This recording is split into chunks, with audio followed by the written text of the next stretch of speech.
Hello friends, welcome to our channel. ఈరోజు మన కిచెన్లో ఎంతో టేస్టీగా ఉండే కాకరకాయ పులుసుని అయితే చూపించబోతున్నాను. మరి ఇంకెందుకు లేట్, వచ్చేసేయండి. దీనికోసం నేనైతే 1/2 kg కాకరకాయలు అయితే తీసుకున్నానండి. వాటిని ఇలా కట్ చేసి వాటిలో ఉన్న గింజలను అయితే మొత్తం సపరేట్ చేసుకున్నాను. ఇప్పుడు ఇందులో ఒక 1/2 టీ స్పూన్ ఉప్పు, అలాగే ఒక 1/2 టీ స్పూన్ పసుపును కూడా వేసుకోవాలి. ఇవి మంచిగా మిక్స్ చేసుకొని ఒక హాఫ్ అన్ అవర్ పాటు వీటిని పక్కనైతే పెట్టుకోవాలండి. ఇప్పుడు ఒక స్టవ్ పైన గిన్నె పెట్టుకుని అందులో ఒక 1 టీ స్పూన్ ధనియాలు, అలాగే హాఫ్ టీ స్పూన్ జీలకర్ర, అలాగే 2 టీ స్పూన్స్ నువ్వులను అయితే వేసుకోవాలి. వీటిని మంచిగా ఫ్రై చేసుకొని మనం వీటినైతే పొడి అయితే చేసుకోవాలండి.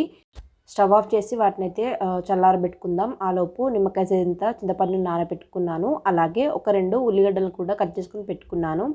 ఇప్పుడు స్టవ్ ఆన్ చేసుకొని అందులో ఆయిల్ అయితే వేసుకోవాలి. ఆయిల్ కొంచెం హీట్ అయిన తర్వాత 2 ఎండుమిర్చిని వేసుకోవాలి. అలాగే పోపు దినుసులు కూడా ఒక 1 టీ స్పూన్ వేసుకున్నాను. ఇవి మొత్తం మంచిగా ఫ్రై అయిపోయిన తర్వాత మనం ముందుగా కట్ చేసుకున్న ఆనియన్స్ను ఇందులో వేసుకోవాలి. ఇవి లైట్ గోల్డెన్ కలర్ వచ్చేంత వరకు మూత పెట్టుకుని మగ్గించుకుందాము. చూడండి, మనకు కాస్త వేగిన తర్వాత ఇందులో ఒక రెమ్మ కరివేపాకుని అయితే నేను వేసుకుంటున్నాను.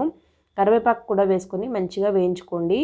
ఇప్పుడు మనం ఆల్రెడీ నానబెట్టుకున్న కాకరకాయ ముక్కల నుంచి అయితే మనం ఇలా పిండుకుంటూ సపరేట్ అయితే చేసుకోవాలి. చూడండి, మనకు సపరేట్ అయితే అయ్యింది.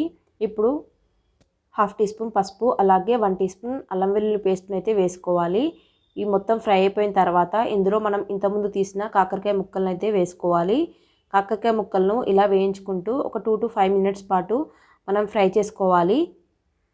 అవి ఫ్రై అయ్యేలోపు మనం వీటిని అయితే పొడి చేసుకుందాము. ఇంతకుముందు వేయించినవి ఇలా రోడ్లో వేసుకొని దంచుకోవచ్చు, లేదా మిక్సీ జార్లో కూడా వేసుకోవచ్చు. నేనైతే రోడ్లో దంచుకున్నాను. చూడండి, మనకు ఆల్మోస్ట్ ఇవైతే ఫ్రై అయిపోయాయి.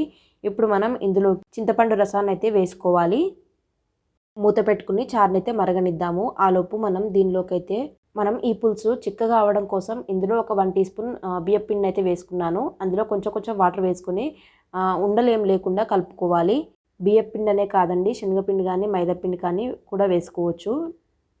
నేనైతే బియ్యం పిండి వేసుకుంటున్నాను. ఇలా మరిగిన తర్వాత ఇప్పుడు కొంచెం కొంచెంగా మనం ఈ పిండిని అయితే ఇందులోకి వేసుకోవాలి.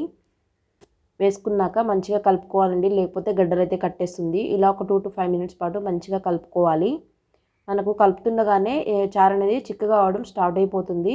ఇందులో 1.5 టీ స్పూన్ కారం, అలాగే 1.5 టీ స్పూన్ ఉప్పునైతే వేసుకుందాము. ఇప్పుడు ఒకసారి మొత్తం మంచిగా కలుపుకొని మూత పెట్టుకొని ఒక 5 మినిట్స్ పాటు దీన్ని మంచిగా మరగనిద్దాము.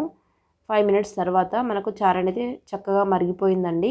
ఇప్పుడు ఇందులోకి మనం ఆల్రెడీ దంచిపెట్టుకున్న మసాలాను అయితే వేసుకోవాలి. అలాగే మన పులుపును అడ్జస్ట్ చేసుకోవడానికి ఇందులో నేనైతే బెల్లాన్ని అయితే వేసుకుంటున్నాను. బెల్లం వేసుకోవడం వల్ల టేస్ట్ అనేది ఇంకా ఎన్హాన్స్ అవుతుంది, చాలా బాగుంటుంది. ఇది వేసుకున్న తర్వాత ఒక 5 మినిట్స్ పాటు ఉంచితే సరిపోతుందండి. తర్వాత మనం సర్వ్ చేసుకోవచ్చు. చూడండి, నాకు చారు అయితే రెడీ అయిపోయింది. మీరు కూడా ట్రై చేసి ఎలా కుదిరిందో నాకు కామెంట్ చేయండి. మరో మంచి రెసిపీతో మళ్ళీ కలుద్దాం. Thank you for watching. Bye.